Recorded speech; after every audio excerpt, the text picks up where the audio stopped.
အားလုံးပဲမင်္ဂလာပါရှင်ဒီနေ့မှာတော့ဆရာကြီးဦးသူခရဲ့အကြော်ဒေယဗုဒ္ဓသမီးတော်များဆိုတဲ့စာအုပ်ကိုဖတ်ပြသွားမှာပဲဖြစ်ပါတယ်ရှင်ဒီစာအုပ်ထဲမှာဆိုရင်မတိ၍လိုချင်သည်တပေါင်းမကလေး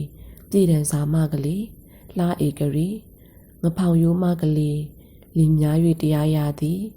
ဖေကိုအမွေပေးသောသမီးတနာယူမကလေးဆိုပြီး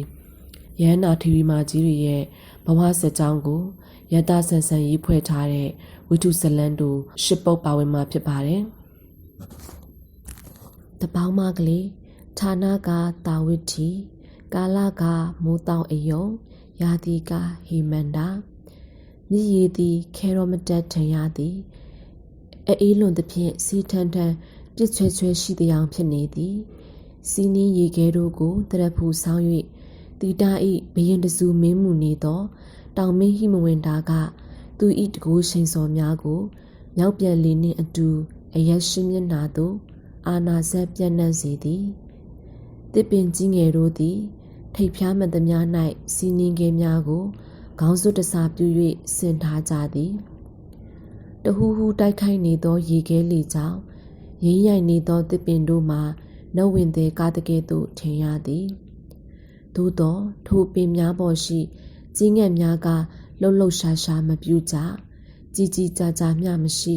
ပြင်းပြသောရာသီဥတုတံကိုခေါင်းငုံ၍ခက်ကုတ်ကုတ်ခံနေကြသည်ထိုချိန်ထိုကာလမျိုးတွင်အဘယ်လူသားတဦးတယောက်မျှအပြင်သို့ထွက်လာเสียမရှိဟု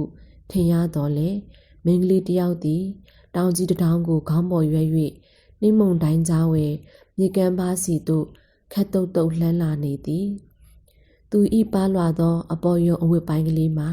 လေကစား၍တလွားလွားဖြစ်နေသည့်တကွန်တိုင်ကကုတ်ကားလိုဖြစ်နေသည်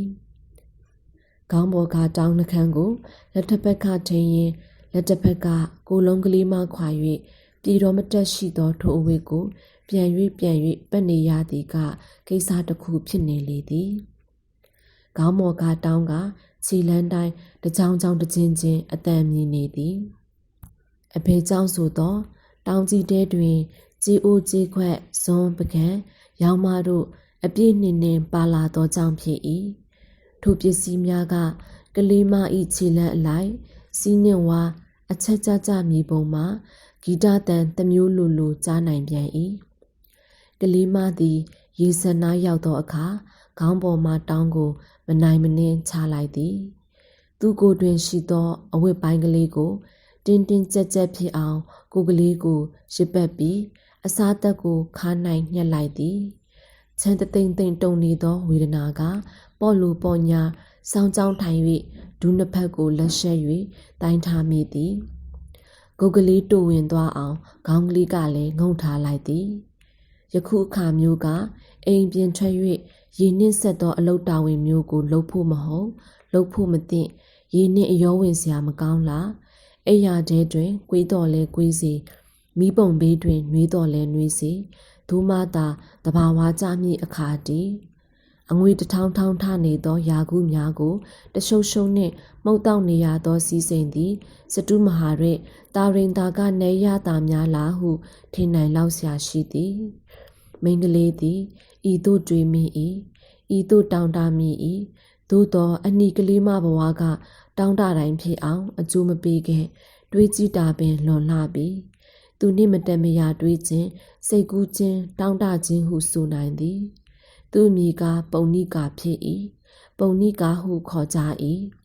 ပုံနိကာဟုသည်ကပြည့်စုံခြင်းဟုအဓိပ္ပာယ်ရှိ၏အဘေယအဘေယချင်းနှင့်ပြည့်စုံပါသည်နိဂုံပကတနာလောယူပါကာယလောစီးစိမ်ဘောကလောဤအရာများနှင့်ကလေးမကလာမြမဆိုင်စင်စစ်မာကစင်ရဲခြင်းယုံနှိမ်ခြင်းတို့၏အနက်အရှိုင်း၌သာပြည့်စုံလာရခြင်းဖြစ်သည်တနည်းဆိုရသောပြည့်စုံခြင်းဆိုသည်မှာသူအတွက်ပြည့်စုံခြင်းမဟုတ်သူများဖို့သူကပြည့်စုံပေးရခြင်းဖြစ်ပေ၏ကြည်ပါလောအနာတပိန်တထေးကြီးအိမ်၌အစေခံကျွံအမှုလုံများယာနှင့်ချီ၍ရှိ၏မိန်းမယောက်ျားလူကြီးလူရွယ်အသွေးအစားများပြားလာသည်ထိုကျွံမိန်းမနှင့် ကျုံယောက်ျားတို့ကပေါက်ဖွာလာကြတော့တပေါက်တို့၏အရေးအတွက်ပင်69ယောက်ရှိခဲ့သည်တရားပြေးဖို့တယောက်လိုတော့တဟေဟုအရေးအတွက်သမားများကဆိုကြသည်တောင်းတကြ၏ထိုချိန်မှာအိုခွက်ဆိုင်ရာကုံဘာဒါသည့်အမည်ရှိသောကျွန်မကသမီးကလေးတယောက်မွေးပေါက်ပေးလိုက်၏ဟာပြည့်ပြီဟေ့ပြည့်ပြီဟာအခုမှရာပြည့်ဖြစ်တော့တယ်ဤသို့အားဖြင့်ထိုကလေးမကိုပုံနိကာဟုအားလုံးကခေါ်ကြ၏ပုံနိကာသည်ကျွန်ကမွေးသောတထေးဤတပေါင်းမကလေးများသာတည်းသူ့အလုတ်သူ့တာဝန်ကတအိမ်လုံးရှိစားအိုးစားခွက်ပကံဟုသည်များနက်နက်တိုင်းဤမြစ်သို့လာ၍စီကြောတုတ်တင်သက်ဆင်ပေးရသည်ဒါသည်သူ့ဝိတ္တရားနေပူသည်ဖြစ်စေချမ်းရည်သည်ဖြစ်စေမိုးချုပ်သည်ဖြစ်စေမိုးလင်းကာစားရှိသည်ဖြစ်စေအဖျားနှိပ်ဆက်၍အိယာထဲတွင်ဘုံဘုံလဲမနေသည်များကာလပတ်လုံးတကုံကုံနှင့်ဆရုပ်လိုလှုပ်ပေးနေရမည်မှာနှိပ်ဆက်တူဝါကိစ္စကြုံမှုလို့ခေါင်းဆောင်ကြီးဤကျိမ်းမောင်းမှန်မဲစူဆဲရိုက်နှိုက်နှိပ်ဆက်ခြင်းတို့ဤအောင်ဝဲသူမိခင်သူဖခင်ကြုံကြီးတွေ့တော်မှခေါင်းမဖော်ဝွန်ပဲဒူနှင့်မျက်ရည်တုံနေရတတ်သည့်အခြေအနေတွင်ကြုံကားပေါက်သောတပေါင်းမကလေး၌အဘယ်များလောက်ငြိမ်ဝှပြီပြဝတရားကြည်ပွန်ရမည်ကိုသူဘဝအတိပေးဉာဏ်ကလေးဖြင့်သိနေရသည်အနာတဖိန်တထေးကြီးကိုယ်တိုင်ကဗုဒ္ဓ၏အဆုံးအမကိုခံယူကာကျောင်းတကာကြီးနှင့်နှင်ဖြစ်သည်ဖြင့်ဥပဒကသူတော်ကောင်းကြီးဟုသိနိုင်စေကမူသူလက်အောက်အစဉ်စဉ်ကြီးပိုင်းကျွန်ပိုင်းအစီကံပိုင်းတို့၌နိုင်ရစားမျက်နှလိုအာရသမားများခြေချင်းလိမ်နေကြသည်မှာတဘာဝအတိုင်းပင်ဖြစ်လေသည်ပုံနိကာသည်ယခုလိုနနက်မိုးလင်းစအိုခွက်တို့ကိုလာ၍ဆေးရကြောရသည်ကိုပင်နှစ်သက်မိသေးသည်တူးရဲမှုလွတ်လပ်သည်တချင်းဆိုနိုင်သည်ဇိမ်ဆွဲ၍နေနိုင်သည်အပြူကလေးပြီးတွေးချင်ရတွေးငေးချင်ရငေးကစားချင်းလင်လဲကစားအာနာရှင်ခေါင်းတကြီးတို့ဤစောင်းမှန်မျက်ညူးကြားကရှောင်းနိုင်တိမ့်နိုင်ပါသေးသည်ပုံနိကာသည်ကြီးအိုကြီးခွက်တို့ကိုတချင်းကလေးတညီညီဖြင့်ထုတ်ယူလိုက်သည်ဟောဒီချင်းကြီးခွက်များဟာအေးစရာရှိလဲအလွန်အေးပူစရာရှိလဲတကယ်ပူတဲ့တတ်ထုမျိုးပဲဒါများအဖိုးထိုက်ဖို့တက်လို့ငါသာဆိုငပြောဖက်နဲ့စားမယ်ပုံနိကာကတူကလေးရေရွတ်လိုက်သေးသည်မျက်ရည်ထဲသို့လက်ကိုနှစ်လိုက်သောအခါမျက်ရည်သည်သူ့လက်ကလေးကိုထုံကျင်သွားအောင်ဟက်တက်ဆွဲ၍ကိုက်ခဲလိုက်သည်အလာလာလာဒီကနေ့မှပိုအေးလာသလားရေပြင်မှလက်ကိုနှုတ်ပြီးရုတ်တရက်လမ်းကြည့်မိလိုက်သည်အခိုးငွေများသည်ရေပေါ်၌တဝီဝီတဝဲဝဲပြင်းတိပြင်းရွှဲဝိုက်လည်နေကြသည်ပုံနိကာသည်ထိုငွေများကိုကြည့်ရင်ကြီးကြီးကျယ်ကျယ်အကြောင်းတစ်ခုကိုတွေးလိုက်မိလေသည်အငွေဆိုတဲ့အငွေများဟာအပူကြောင့်သာထွက်တတ်တာမဟုတ်ဘူးအေးလွန်တော့လဲထွက်တတ်တာပဲကိုအော်နေအောင်အငွေဆိုတာတေစောတဲ့ဟုတ်ပြီသားပဲအုံနာတေစောတီတာတေစောအပူငွေအေးငွေဒါပဲပေါ့မြတ်ဗုဒ္ဓရဲ့အဘိဓမ္မာငါကြားဘူးတာမှန်နေပါပကောပုံနိကာကဤသို့မှတ်ချက်ချလိုက်သည်သို့တော့တကယ်တော့သူသည်ဗုဒ္ဓသခင်ကိုဟုတ်ညာညာအနီးကပ်ဖူးတွေးရသည်မဟုတ်တရားစကားကြားနာရသည်မရှိ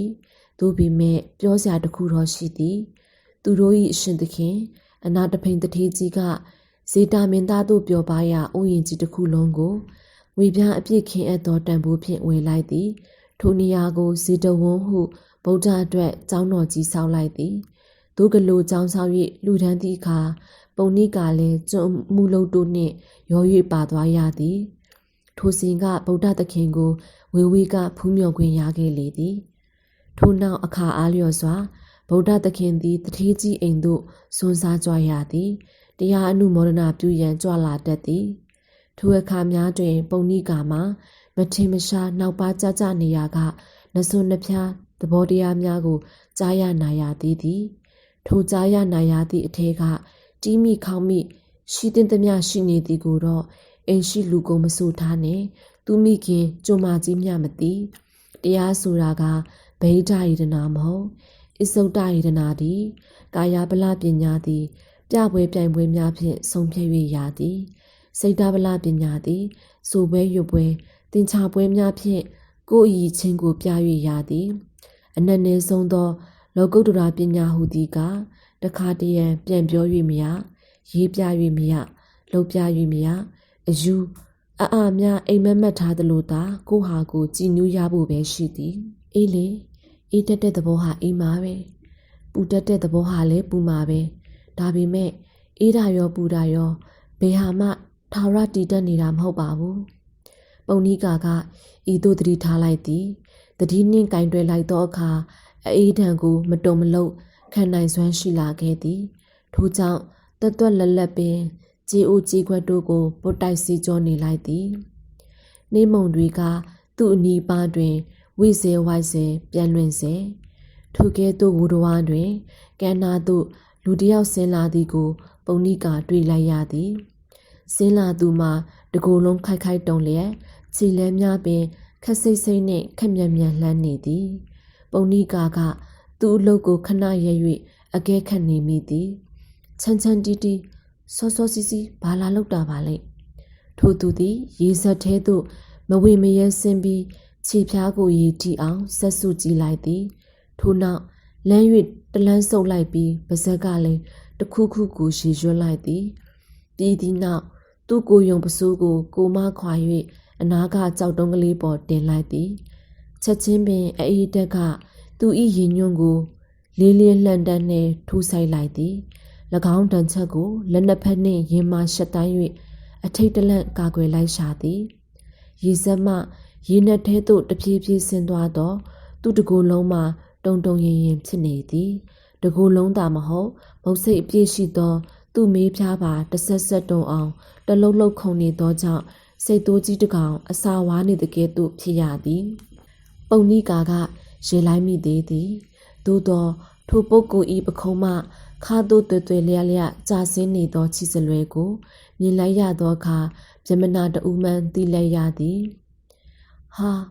တောထီယဆရာကြီးပါလားတောထီယဗြဟ္မဏမှာတာဝိထိ၌ထင်ရှားသောဆရာကြီးတူပင်ဖြစ်သည်အမျိုးမြင့်မြတ်ခြင်းဝိဒါကျမ်းကြီးများကိုတက်ကြွခြင်းအကျင့်သိက္ခာပြေဝခြင်းတို့ကြောင့်ပညာရှိပဏိတ်ကြီးဟုလူတကာကစီကက်ကြည်ညိုကြသည်ဤတို့လူတကာကကြည်ညိုခံရအောင်သိက္ခာသမာဓိနှင့်အင်ဒရီကြီးလွန်သောဗြဟ္မဏဆရာကြီးမှာမြည်ရည်၌ကိုစင်ကခိုက်ခိုက်တုံနေသောမိဖုရားမှတတွတ်တွရွနေသည့်အခိုက်မှာတော့ကာပွဲမှလူပြက်တယောက်ရဲရွှင်စရာလုံနေသည်နှင့်တူနေတော့သည်ပုံနိကာသည်ခိခနဲရေလိုက်မိသည်ဆရာကြီးကရေတံကြား၍လဲကြည့်သည်ဆရာကြီးတောထီယဟုပုံနိကာကလှမ်း၍နှုတ်ဆက်လိုက်သည်ဟေးဘယ်သူလဲကွာဟာငါကိုခေါ်ဟောတာဟာပုံနာကြီး၏ပြန်၍မေးတန်ကားပင်ရင်စရာဖြစ်နေပြန်သည်တွားချင်းရိုက်၍တခိုက်ခိုက်တုံနေသောနှုံမှမချီမဆန့်ထွက်လာကြောင်းထင်ရှားသည်ကျမပုံနိကာပါအမလေးဟေးချမ်းရတဲ့အထဲဟေးဘာများတုံးဟတပေါင်းမကလေးရဟာဟီဆရာကြီးကသူ့ဒုက္ခထဲဝင်ပြီးဆက်စုနေသောကြောင့်ဒေါသထွက်လာပုံရသည်ထို့ကြောင့်ပုံနိကာကိုနှစ်ချိုးမုံချိုးဆဲလိုက်ခြင်းဖြစ်သည်သို့သောပုံနိကာကတော့စိတ်မဆိုးလူအများ၏အပူဇော်ခံဆရာကြီးတယောက်၏ဖြစ်ပုံကိုသာရေမောချင်နေသည်တိတ်ချမ်းသလားဆရာကြီးရဲ့ဟုထည့်၍ကွန်လိုက်မိသည်ကျမတော်မချမ်းပဲနဲ့ဟုဆက်၍ကြည်စဲလိုက်သည်ဆရာကြီးသည်ကျွန်းတပေါက်မလောက်လေးမလောက်စာမြေရွယ်မိန်းကလေးကပမာမခန့်ပြက်တီးပြက်ချောတယောကြည်စဲနေသောအခါဒေါသအခိုးများကြောင့်အချမ်းပင်ပျောက်ကုန်တော်သည်ဟဲ့ကျွန်းမကမွေးတဲ့တပေါင်းမကလေးငါများငယ်ပေါင်းကြီးပေါ်တငယ်ချင်းအောင်မိနေသလားရာဆနင်တော့လားနင်အောင်နင်တို့ရဲ့ကျွန်းတကြီးကိုတိုင်လိုက်မယ်ကြောကောရအောင်ပြင်ထားပုံနိကာကဤတခါတော့အတန်ထွက်အောင်ဟဟပတ်ရှင်းလိုက်သည်စိတ်မဆိုးပါနဲ့ဆရာကြီးရဲ့ကျမကဆရာကြီးချမ်းပြောက်သွားအောင်ကုပေးလိုက်တာပါအခုဆရာကြီးဒေါသဖြစ်လာတော့အချမ်းအေးပေါ့သွားလိုက်တာစကားပြန်ပြောတာတောင်မေးဖျားမရိုက်တော့ဘူးမဟုတ်လားလောဘမီဒေါသမီမောဟမီလို့ဆရာကြီးကလူတကာကိုတတိပေးနေတာဆရာကြီးကိုယ်တိုင်ချမ်းတဲ့ခါကျတော့ဒီမီတွေကိုအသုံးမချပဲကိုကျမပြောတာမဟုတ်ဘူးလားအမေခွေးပါဇက်ကနှက်စကားများထွက်လို့ပါလားယင်ဘယ်ကထွက် မှန်တာမူလားမဟုတ်လားဆရာကြီးနင်းစကားနင်ကမှန်တယ်ထင်နေလားခွေးမလေးလောဘဒေါသမောဟဆိုတာမကောင်းမှုကံကြီးပဲအခုနင့်ပြောနေရတာတော့ငါအပြစ်တွေများလာပြီကဲထားပါတော့တခုတော့ကျမမသိလို့မေးစမ်းပြစီဒီလောက်ချမ်းတဲ့အေးတဲ့ခါကြီးမှာဆရာကြီးဘာဖြစ်လို့ရေးထဲလာစိန်နေရတာလဲကျမဆိုရင်အထက်လူကြီးတွေကရိုက်မှာပုတ်မှာဆိုးလို့စူမှာကြောက်လို့မလုတ်ချင်ပဲလာလုံနေရတာထားပါတော့ဆရာကြီးကဘသူများကြောက်ရလို့ခိုက်တုံအောင်အစင်းရဲလာခံနေရတာလေတဲဒီကောင်မလေးစကားမရှိစကားရှာလိုက်တာတစိမ့်လောက်ပြောပြပါဆရာကြီးကျမတကယ်သိချင်လို့မေးတာပါနေလက်ကားတည့်ရက်နဲ့မင်းနေတာမဟုတ်လားဒုပြမနာမျိုးဟာမကောင်းမှုကံတွေကင်းကွာတန့်စင်ရအောင်ရေချိုးရေစိမ်ပြီးတော့တန့်စင်စီရတယ်ဆိုတာနင်နားမလည်ဘူးလားမကောင်းတဲ့အပြစ်တွေလုပ်ခဲ့သမျှရေနဲ့စီကြောလိုက်ရင်ကင်းကွာသွားတယ်အဲ့ဒါကြီးတဲ့လူဖြစ်ဖြစ်ငယ်တဲ့လူဖြစ်ဖြစ်နည်းနည်းစောစောမှရေစင်ရေချိုးရတယ်နင်လည်းအပြစ်တွေများလာပြီးရေစင်ချိုးလိုက်အမလီကျေးဇူးတင်ပါတယ်ဆရာကြီးရှိပါစေတော့ဒါနဲ့နေပါအောင်ဆရာကြီးပြောသလိုမကောင်းမှုတွေကိုရေနဲ့စီးလို့သာအပြစ်ကင်းမယ်ဆိုရင်မွေးကလေးကရေထဲမြဲစိန်နေကြတဲ့ဖားတို့လိတ်တို့ငကားတို့မိချောင်းတို့ဆိုတာသူတော်ကောင်းကြီးတွေဖြစ်ကုန်မှာပေါ့နော်နောက်ပြီးတားတက်သမားတွေတငါတို့တခိုးတပြလူသက်ယောက်ျားတွေဆိုတာလဲသူတို့လှုပ်ချင်သမျှလှုပ်ခဲ့ပြီးရေထဲတဝုံဝုံခုန်ချချိုးချစိန်ကြရင်နှက်ပြေသွားရမယ်နှက်သားနှက်သမီးအလောင်းအလျာတွေဖြစ်ကုန်ကြရောလားဟဲ့နင်ငါ့ကိုကွာစကားပြောဝန်သလားတပေါင်းမဆရာကြီးသည်ချမ်းချမ်းစီစီထဲမှရှူရှူရှာရှာဖြစ်လာသည့်အထိဒေါသမန်ရှိသွားတော့သည်တပေါင်းမကလေးပါဇက်မျိုးကသူတို့တစ်မျိုးလုံးလက်ခံကျင့်သုံးလာခဲ့သောအမှုကြီးကိုဝေဖန်လိုက်မည်ဟုနည်းနည်းမှမမျှော်လင့်ခဲ့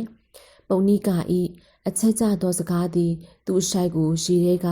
ငုံ၍ထိုးလိုက်တဲ့ကဲ့သို့ရှိသည်ဆရာကြီးကျမကိုဒေါသဖြစ်တာလေးရေထဲမျောလိုက်ပြီးခေါင်းအေးအေးလေးနဲ့ခဏလေးစဉ်းစားကြည့်ပါဦးတသွေးသွေးစီးဆင်းနေတဲ့ရေလင်းထဲမှာစိန်လို့မကောင်းမှုကံတွေဟာမျောပါသွားမယ်ဆိုရင်ဆရာကြီးတသက်တာမှလှုပ်ခဲ့တဲ့ကောင်းမှုကံတွေပါရောပြီးမျောပါသွားရတော့မှာပေါ့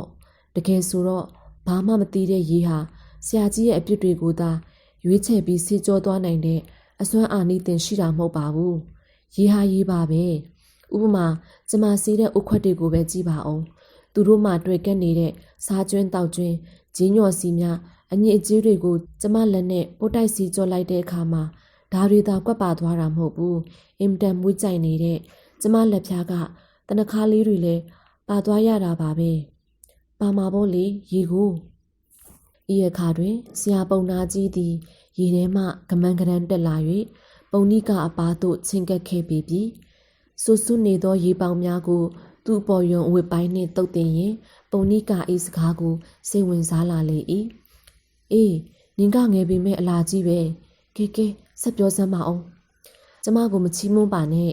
ဆရာကြီးကကျမထက်ပညာကြီးပါတယ်ဆရာကြီးကကို့အပြစ်မျိုးမျိုးပြအောင်ရေကိုအားကိုးနေလို့ပြောပြရတာပါရေဟာတရဝါမှာရှိတဲ့မကောင်းမှုကံကောင်းမှုကံကိုရွေးချယ်တတ်တယ်လို့ဆုံးဖြတ်တယ်လို့ဖြစ်နေတာဟာတဘာဝမကြကြောင်းတော့ကျမစဉ်းစားမိလို့ပြောရတာပါဒီမြစ်ရေကိုကြည်စမ်းမှာဒိုက်တရောအညစ်ကြီးတို့ကိုသာအကြည်ဘက်ကိုတိုက်ယူတုတ်တင်သွားတာမဟုတ်ပါဘူးမြေကန်ပါကဇေဒီပထိုးတို့ကလည်းဖျက်ဆီးသွားတာပဲမဟုတ်လားအေးနင်ပြောတာငါသဘောပေါက်ပြီရေကြောင်းတော့အပြစ်တွေကင်းသွားနိုင်တာမဟုတ်ဘူးကိုကဂျင်းညော့အညစ်ကြီးချွေးသီးချွေးပေါက်တွေသာတန်းစင်ခြင်းရင်တန်းဆွင်သွားမယ်ဟုတ်တယ်တောထီယာပုံနာကြီးသည်ပညာရှိဖြစ်သူပြီးတထွာပြ၍တထောင်မြင်လိုက်သည်ထိုအခါပုံနိကာကအာတက်တရောသူထင်မြင်ချက်ကိုဆက်၍ပြောပြန်သည်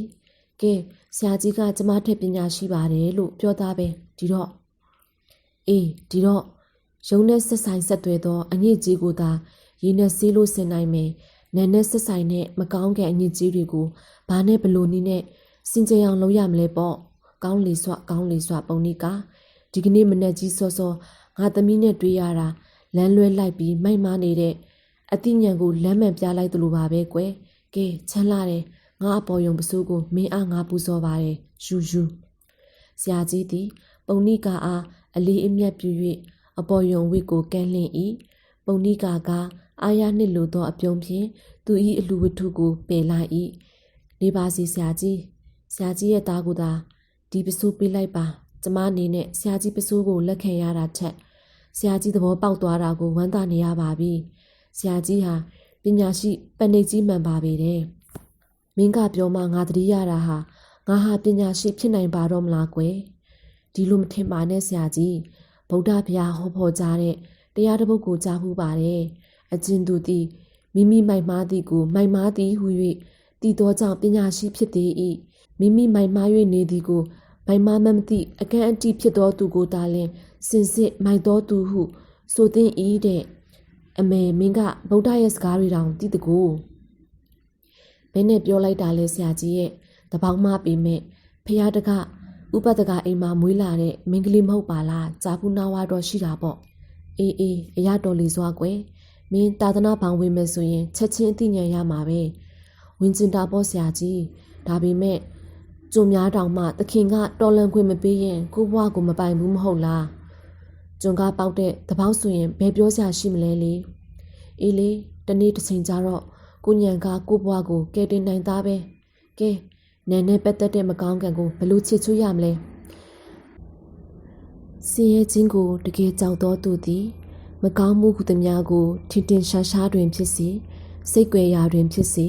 မပြူအပ်အကယ်၍ပြူစေဖြစ်အပ်တောကြိုတောင်ကြားပြေးတော်ညာလေစင်ရဲ့ချင်းမှလွတ်ချင်းသည်မရှိထိုစင်ရဲ့ချင်းကိုမုံညာအပ်တာတိကုံနဲ့ပြေဆုံးတော်မူသောဗုဒ္ဓသခင်ကို၎င်းတရားတော်ကို၎င်းတန်ခါတော်ကို၎င်းကိုယ်ွက်စီကက်ရာဟု၍စီကက်လော့တီလာတို့ကိုစောက်တီလော့အဲ့ဒါလို့ကျမကြားနိုင်ရဘူးပါတယ်ဆရာကြီးအိမ်ကောင်းလေစွငါစိတ်ချမ်းသာရပါပြီကွယ်ဒီနနက်ကစား၍ကိုယ်ွက်ရာအစစ်မှန်တို့ကိုစီကက်ကိုယ်ွက်စောက်တီပါတော့မယ်မြေကန်တစ်ဖက်မှနေ၍နေဝန်းသည်နှင်းငွေရီမောင်တို့ကိုဖောက်ထွင်း၍အယောင်အလင်းဝင်းထိန်ခဲ့လေပြီမြေရီပြင်ကျဲမှအငွေသက်တို့သည်ကင်းပြောက်ချုံငိမ့်ကုန်ကြတဲ့ကဲ့သို့မြေရီတွင်ရွှေနှင်းရိုးမှရွှေရီတွေစီးဆင်းနေသလားထင်ရတော့သည်ကြီးငှက်တီတာကြီးကြနှင့်တာယာလှပသောနနက်ခင်းပြီးတကားတော်ထီယာပုံနာသည်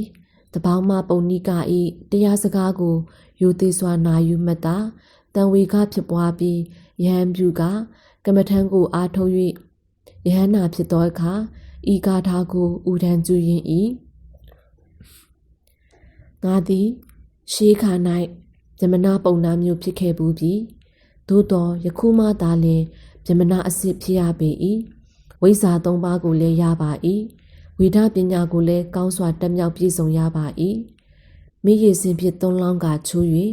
ရေချိုးပုံနာအစစ်တောတိယစင်ကြယ်ခြင်းအဖြစ်လည်းယခုမှဖြစ်ရပေတော့တည်းတာဝတိအပြည်လုံးအုံကြွကြွဖြစ်ခဲ့ဘူးသည်မှာမြတ်စွာဘုရားသခင်တရင်တုံးတော်မူရာစတဝန်ကျောင်းတော်၌တကောင်းရန်ခါမထင်ရှားသောနတ်သားတစ်ပါးကမင်္ဂလာဟုသည့်ပြဿနာကိုမင်းမြတ်တင်ချောက်သောကြောင့်ဗုဒ္ဓသခင်က38ဖြာမင်္ဂလာစစ်ကိုဟောပြတော်မူသည်ဟုသောဩဃေါတရားပင်ဖြစ်သည်ထိုသည့်နောက်ပိုင်းတွင်ယခုပုံနိကာနှင့်တောထီယာပုံနာကြီးတို့၏အကြောင်းကလှုပ်ရွဖြစ်လာပြန်လေသည်တပေါင်းမကလေးပုံနိကာကဆရာပဏိတ်ကြီးတောထီယာအားတရားဟော၍သာသနာပေါင်းဝင်သဖြင့်ယဟန္တာဖြစ်စေသည်ဟုသောသတင်းစကားပင်ဖြစ်လေသည်လောကကြီးနှင့်သာတိုင်းထွာ၍ရလျင်တောတိကဆရာကြီးနှင့်ပုံနိကာမှာမဟာသမုဒ္ဒရာနှင့်ကျွဲချီရာခွက်ဂီရိပဟုမြင့်မုံနှင့်ခြားတောင်ဖို့ဒုကလိုဆိုစရာရှိသည်အမျိုးမြတ်ဆုံးသောဗြဟ္မဏနွယ်ဝင်နှင့်အယုံနှိမ်ဆုံးသောတပေါင်းမကလေးပညာဉာဏ်ကြီးသောဆရာပန္တိတ်ကြီးနှင့်အမျိုးသမီးအညာတရတို့ပင်ဆိုစေကားမူအမှန်တရားသည်မျိုးရိုးစာတီးနှင့်မဆိုင်လောကပညာနှင့်မပတ်သက်ကြောင်းတာဝိထိပြည်အနှံ့အပြားရေပန်းစားနေသောတည်င်းတစ်ခုအဖြစ်ဖြင့်လူစုဝေးရာတိုင်းပြန့်နှံ့သွားတော့သည်ထိုကြောင့်ရကတထေးကြီးအနာတပင်သည်တပေါင်းမကလေးပုံနိကာအားကျွန်းဖြစ်မှတော်လန်စီယုံတာမကသမီးရင်ဖြစ်နှင့်ပင်မွေးစား၍တရားဝင်ချီးမြှောက်လိုက်လေသည်ချစ်သမီးပုံနိကာငါဖခင်မှာဇေတဝန်ကျောင်းတော်ကိုငွေကုန်ကြီးကြခံနိုင်၍သာဆောက်လုပ်လူတန်းပြီးကျောင်းတကာဖြစ်ုံရှိတယ်ငါသမီးကတော့ဗုဒ္ဓသာသနာမှာရဟန္တာတစ်ပါးတိုးအောင်ဆောင်ရွက်နိုင်ခဲ့တဲ့သာသနာဓာယိကမှလေးဖြစ်နေပြီကောယနေ့ကစား၍ငါသမီးလိုရှိသည်မြ ပြည်စုံရသည့်ပုံနိကအစီဖြစ်စေဟုအခွင့်အရေးပေးလေသည်ထိုအခါပုံနိကတထေးကြီးဤချီပမိုးဆုံကိုဝိပစ်ရှိခိုး၍ဆိုလိုက်သည်ဖခင်ကျမပုံနိကအားဗုဒ္ဓသာသနာတွင်ယန္နာတစ်ပါးတိုး၍မျက်နှိုးတယ်ဆိုရင်ယန္နာတစ်ပါးသာမကယန္နာမှာတစ်ပါးပါတို့ဖို့မျက်နှိုးစွာဆောင်ရွက်ခွင့်ပေးပါလော့ဘယ်လိုများဆောင်ရွက်လို့တလဲချစ်သမီးအလိုရှိသမျှပြည့်စုံလာရသောပုံနိကဆိုတဲ့နာမည်ဟာလောကုတ္တရာချမ်းသာကိုပြည့်စုံလာပါမှပုံနိကအစစ်အဖြစ်ကြီးဖြစ်နိုင်ပါလိမ့်မယ်ဖခင်ကျမအားဘိက္ခုနီပြုခွင့်ပေးတော်မူပါလော့အော်ငါသမီးပုံနိကအားတဖန်ထ၍မျက်နှိုးလှပါပြီအလိုရှိသမျှပြည့်စုံပါစေလော့ကောင်းလေစွာတကားပုံနိကထီအပါဒံ